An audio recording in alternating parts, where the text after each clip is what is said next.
all well and you enjoyed practicing your cartoon faces? Today I'm going to show you how to draw expressions in your cartoons.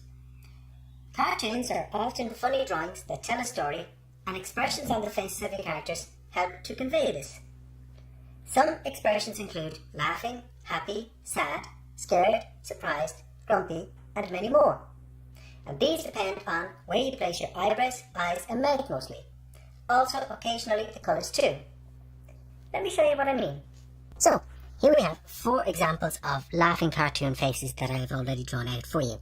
And each one is a little bit more detailed or complex than the one before. So for example, this is the first one. As you can see, it's very, very simplistic. This is my second one, a little bit more detailed. This is my third one, more detail again. And then my final fourth one, more detail again. And I explain each as we go along. So we're going to start with a very simple one. Now, as before, I'm still a fan of always starting, even a cartoon with your pencil, because it gives you the chance to draw it out, make some errors or mistakes, rub them out, and then go back over them with the permanent marker when you're happy. But if you go in with a permanent marker first, which you can do, but if mistakes happen, it's very difficult to correct them. So starting with this one, it's very straightforward, and it doesn't require an awful lot of detail. So I'm going to start with the outlines. You can see, starting with the hair, bringing in a very simple shape. It doesn't have to be too perfect, and then bringing that back to the idea of the hair coming across here. My pencil's back. From there, add in the ear on the left, the ear on the right, put in a little bit of detail in there.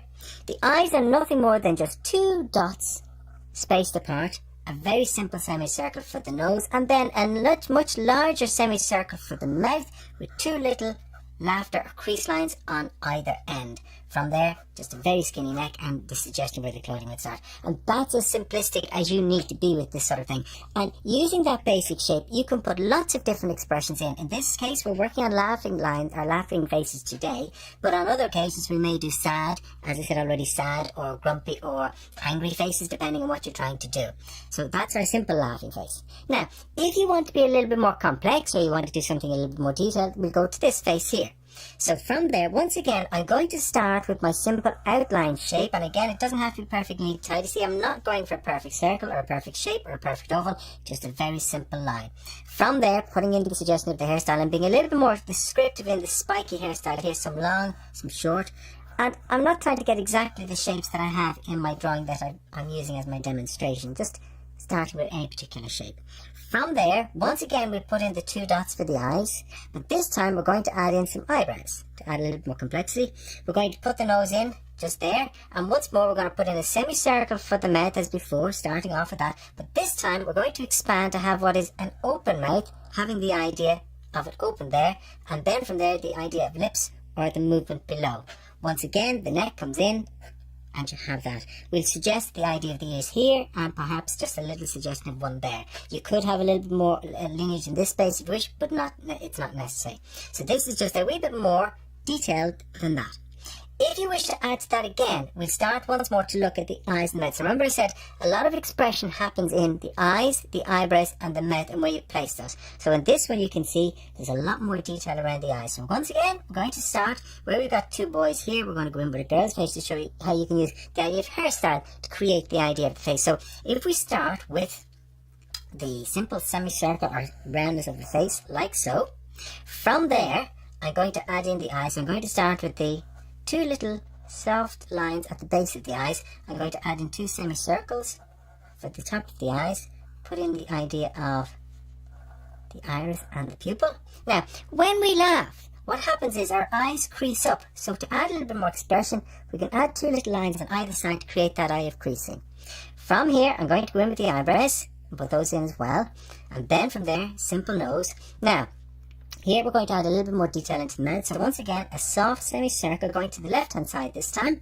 From there, bringing a line down, a crease line there, and having a laughter line or a cheek line on this side, which goes a little bit more detailed than this one.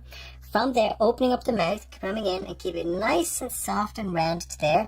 And I'm going to put in a line to suggest the teeth here. And once again, a soft line to suggest the lips. Now at this stage, this could be a boy or a girl's face. But to make it a girl's face, I'm going to give a much more definitive sense of hairstyle. So starting up here, I'm going to come in and just put in the idea of a few little marks to there. Let those come across. Then from here, I'm going to put in the idea of the bow, just there. Just use that space. little crease lines on the bow. From there, just a soft semicircle, letting that travel around into this space, wrap back up there, like so. The idea made part of the ear showing there, and then the hairline coming around on this side, falling in line with the shape of the face, and once again, some suggestions of movement lines on the hair, just like so that it looks just a wee bit more detailed. I'm going to let the hairline come up there, or the forehead I should say, and again just a little bit of ear, and once more I'm going to put the neck actually slightly more this side. So you can see by just adding in the suggestion of the hairstyle being a wee bit different to these, creates the idea of being a girl rather than a boy. Now, finally, for the most complex one, we have this sort of laughing man here, and you can see the shape of the face, where the shaping of the face here is very simple and very rounded. I've gone with a shape that's a wee bit more structured, so you can see it's a little bit more structured in terms of shaping. So we're starting with the idea of the forehead line coming down, bringing in the cheek, bringing in the chin. We're going to give it a little bit more slightly squarish shaping to suggest that of a man coming up here, or an older boy, like so. From there, putting in the ear, and again the ear on this side, not trying to be too tight. You can see I'm doing a lot of sort of flicking lines. The hairstyle is a very simple one. It comes across, breaks up. We have a couple of spiky bits here, then coming out to that space, leaving that much, and then letting it drift across the left hand side, like so. From there, we have the eyes now, where the eyes are a little bit more creased. They're also somewhat closed over. So along the top of the ears, just along that line there, I'm going to take to the right hand side, this eye closed over. Do the same on this, but a slight turn on, so you can see this one coming down, that one's going up. From there, the laughter lines and the crease lines at the side, the eyes we talked about already. The nose is going to be a very simple affair, like so. The eyebrows, I'm going to make them a little bit heavier, a little bit more bushy than I've done on the other ones, like that. Give a little bit more shaping into those places. Now, the mouth, I'm going to come in, once again, soft semicircle. So all of your laughing lines are always going to be much more soft and much more rounded. So when you're doing a laughing face, you're always going to have a line that's going upwards, a semicircular one. From there, coming all the way down, rounding back this way, suggesting a little bit of the chin here, crossing over for the laughter lines into those spaces. Now here, I'm going to show the top row of teeth there. Then I'm going to show a little bit of the lip, then the bottom row of teeth, and then the tongue in here, just to give a little bit more shaping into that space. From there, I'm going to make the neck a little bit bigger and a little bit wider, and add a little bit more detail, just a little bit of scratching into the ears. Now, when we laugh, sometimes what happens is we have tears of laughter. So to give a little bit more animation to this, we can put in the idea of little tears of laughter here and there, like so, coming off the figure, and that gives a little bit more drama, a little bit more playfulness to the feeling of animation into that space. Now, having given a little bit more detail, you can see the very simple, a little bit more detail rather, more detail again, and yet again more detail. So in this case, we've added in a more definite feeling of the eyes closed over as they laugh, and the mouth a little bit more contained. From there, again, I'm going to go over this with my black marker. So it's a very simple affair of simply just tracing over these. I'll take my permanent marker, and I'm going to just very simply go over these lines. And of course, having put in the pencil line first and then coming back over with your permanent marker allows you to change. If there's any details that you put in with your pencil that you're not happy with, excuse me, you can certainly just simply go back over it with your marker and correct it and make it the shape or the form that you wish it to be.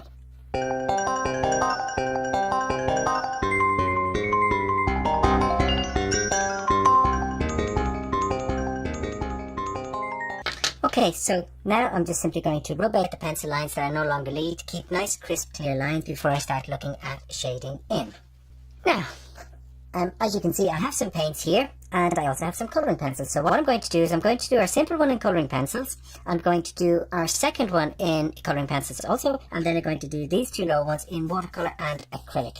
So to show you how we can be, again, a little bit more detailed in our colouring. Now, with our first one, as with the drawing, we're going to keep the colouring very, very simple. We're not looking for detail in any way, shape or form. It's all about just very simple and suggestive idea of colour. So coming in with our flesh colour and using a cross-hatching stroke, just coming in and filling in those spaces. Now, as before, and it'll be the same with the others, when we're putting in the idea of colour, we can oftentimes go over the marker, the black marker, and it dilutes the effectiveness of that. That is to say, it ends up looking like a grey rather than a black, and sometimes that's not strong enough for what we need. So once you have your colouring pencil in, or your watercolour, your acrylics in and it's dry, then you can go back over with a marker and give a little bit more clarity if needs be. You don't have to be too complex with that. That's as much you need to do. We'll take a little bit of brown, and rather than filling in the hair, what I'm going to do is just shadow the hair with a little bit of brown like so, just to give a little bit of playfulness and freedom to it. So that's as much as I want to do, and that's all we have to do with that. We don't have to be any more complex than that, just to give the impression of that. And you can do multiple characters in that fashion, in that way, if you wish. Now, with the one on the right, I am going to be a little bit more detailed. So once again, I'm going to start with my fleshy colour, and I'm going to put in a broad colour, leaving obviously the space for the teeth white, because the colouring pencils don't work well in terms of white going over darker colours. So we just simply fill in those shades like so with the colouring pencil, once again using a very simple hatching stroke. Just the ear and then down into the neck. And I'm not trying to be too heavy handed, I want to be quite light with that. From there, if I wish to be a little bit more playful, rather than going in with a normal hair colour, let's go in with green. So I'm going to take in a little bit of green, and I'm going to shade the hair in with a little bit of green, just for something a little bit more playful. So you might want to make your characters a little bit more dramatic or a little bit more playful, and this is where you can use colour, be it in the hair or on the face or anywhere else, to add your own stamp, your own individuality to it from there. Now, from here, I'm going to take a little bit of my red, and I'm going to add in a very faint amount of shadow just around the cheeks here and around the ears, just to give a little bit of extra playfulness into it without being too heavy-handed just into those spaces. So we're going a layer up from this, just a slight layer up from that, and then into the bottom lip I could put a little bit of that just there. From there, finally, just to go to my dark green, I'm going to add just a little bit of colour here and there with my dark green, just to give a little bit of layering into that. Now from there, in this case, that's as much as you need to do. Now over here on the bottom left hand side, I'm going to paint the girl with some watercolour. So I'm going to take my medium sized brush, nothing too, a medium sized small brush, and I'm going to use that, and once again I'm going to start with the idea of the flesh colour. So I'm taking the acrylics that I have here, but I'm going to use them as a watercolour. So I'm taking some yellow ochre and some white and a small touch of red, and I'm using quite a lot of water for a very thin colour into this space, and a touch more ochre until I don't want to be too pinkish. Just use that like so, and make sure it's well mixed up and get exactly the colour you're looking for. And we're going to use that to fill in all of these spaces here, and you can see it's very fluid and it fills in very easily. To avoid obviously the eyes, because again, watercolour is not an opaque medium, so if you fill in spaces that are meant to be white, you'll find it very difficult to put the colour back in white over that again at a later stage. Now, I can leave little bits of colour. Oh, there's a bit of rubber pencil pairing coming off that. You can leave little bits of white paper existing even where it doesn't, just purely for the purposes of a bit of freshness in your watercolours. From there, just for example around the top of the cheek there, I could leave that, and a little bit on the nose, fill in the cheeks from here, drop in those colours just into that space, then from there down onto the neck. Now while that's wet, I can take a little bit of red so that it goes in very softly, and I could put just a little bit more pinkishness down here for the idea of the lips, and maybe a little tiny bit, just I'm going to keep it very thin just around the cheeks into that space. And I'm going to dry off my brush, just let that sit in there very gently so it's not too heavy handed, and that just gives a little bit more playfulness into that space by comparison. Now from there, when I have the red, I'm going to use that and I'm going to paint just a touch more, just a tiny bit more colour into the intensity of that space there as it's drying, so it just holds that colour a little bit more, whereas in this space I want the cheek to be quite soft, I don't want it to be heavy-handed. From there, I'm going to take a small touch of blue, just a little bit of light blue, so blue with a small touch of white. That's a bit too light, I want to be able to see the colour. And I'm going to add again a little bit of water to that. I'm going to use that just onto the idea of the iris. I'm going to make the iris just around the pupil itself. Just give a little bit of soft blue there, just give a little bit of colour into that space, nothing too strong or heavy. Now from there, I'm going to come in and I'm going to take that same lovely light blue, slightly darker, and I'm going to use that for the colour on the bow. And here I don't want to fill in too much, I want to leave little bits, and in more water, I want to leave little bits of light to suggest light on the bow itself. So I'm just going to come in, leave a little bit of light into those spaces here and there to give the impression of creases on the bow, like so. So not filling in too much into that area.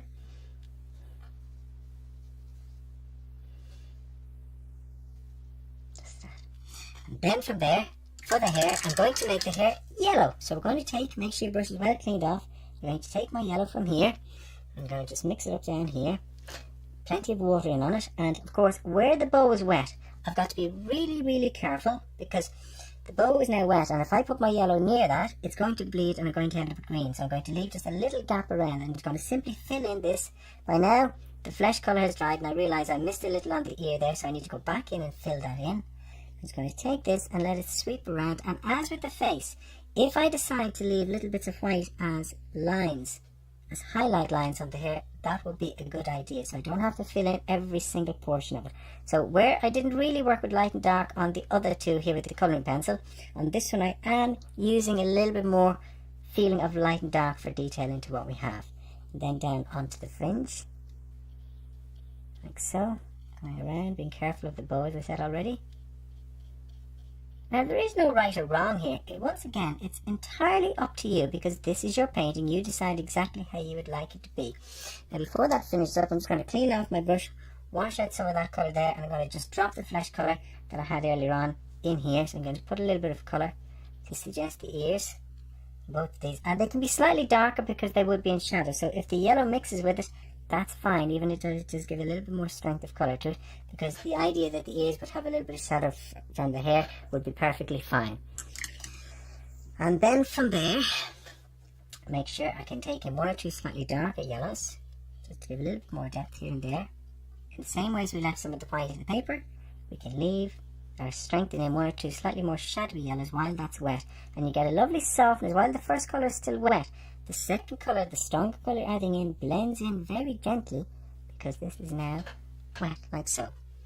And that's as much as we need to do for her. So you can see a little bit more detail, a little bit more strength in what we have. A small touch of shadow in on the cheek here and a little bit of shadow just on the colour in on the lips. Now, for this character, we're going to make him somewhat more detailed by comparison altogether. So once again, back into the flesh colour. So I'm using my white and my yellow ochre and a small touch of red. I'm making sure I've plenty because his face is quite large. I want to make sure I don't run out. Now I can make the face paler in colour if I wish. And I'm going to start with that. So once again, just putting this throughout. And I'm going to make this a little bit more acrylic here. That is to say, I'm going to make it a little bit more heavy. So whereas the other one was more watercolour, this will be much more like an acrylic on its own. With a certain amount of heavy weight and body, so it'll be more opaque, and that'll allow me, if I wish, to put in more shadow colour if I wish, or not. It's entirely up to me. So you can see when it goes over the marker, it's covering the marker much more easily. So I'm going to fill in just around these spaces, into the ears, and as with the watercolour, if you want to leave a little bit of the white paper shine through, by all means you can. From there, taking a little bit of red, small touch of blue, you could even take a small touch of green. Green is the complementary colour of red, so when you're looking for a dark red, a small touch of green can be very useful in giving you that. And I'm going to use that and I'm going to put a shadow across the neck here, just underneath the chin, to give a little bit more suggestion of depth to that. From there, I'm going to use that just underneath the nose here, around the laughter lines there and there.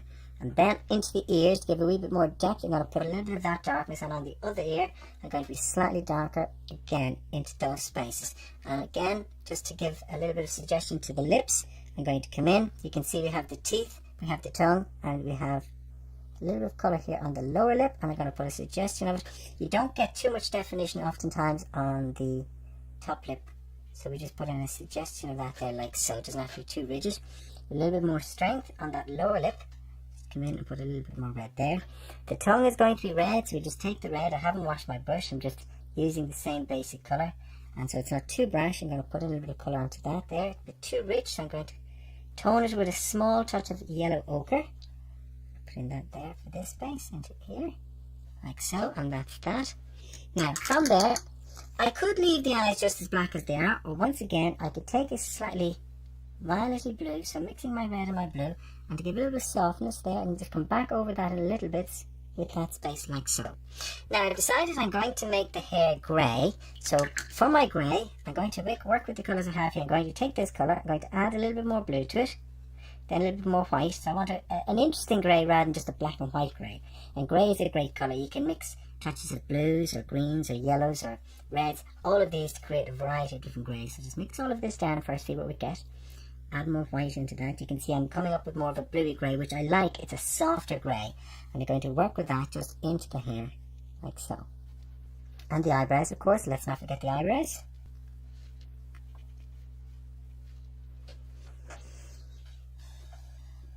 Now, coming back in with a little bit of that darker flesh colour I used, I'm going to take some of that with, again, the ochre, so the red and the ochre with some of the grey I had, and mixing up a similar colour to the darker one I had earlier on. I'm going to put little bits of that just around these spaces here. It's not dark enough, or strong enough rather. Put little bits just down around these spaces just to give a little bit more playfulness in these areas, to give a wee bit more depth, and I said into the ear. You can touch up little bits like so. And this way we're being a little bit more elaborate with that. Now with the hair, I'll come in and I'll take a slightly darker grey. So taking my blue and my red back in here. I'm just going to mix that up and just use that. I'll tone that down with a touch of brown so it's not too bluish. I'm going to use that. I'm going to put in a few strokes just here and there on the hair to give a wee bit more depth into it.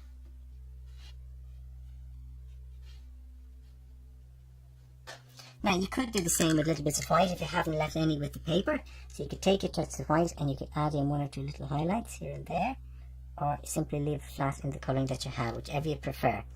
And that is as much as you need to do from the point of view of adding a little bit of colour. Now when all of this is dry, I'll simply go back over any of the areas that have been softened down by the paint, particularly on the watercolour and the acrylic here, and touch it with my marker to go back and have that little bit of extra strength. So I've just gone back over all of my drawings in my outline marker just to make sure that they're strong and they've got a little bit of depth. There was very little to be done on the colouring pencil ones because the colouring pencil didn't really cover out an awful lot. I put in a few extra details on the hair here to give a little bit more squiggly bits. Very little had to be done on the watercolour, whereas on the acrylic one, because the acrylic is opaque, it was very easily covering out over my black line, so I did have to do more work on that to go back in and give more definition. And I added in one or two extra details. I put in the laughter lines underneath the eyes, which I didn't have before, and one or two squiggles into the hair.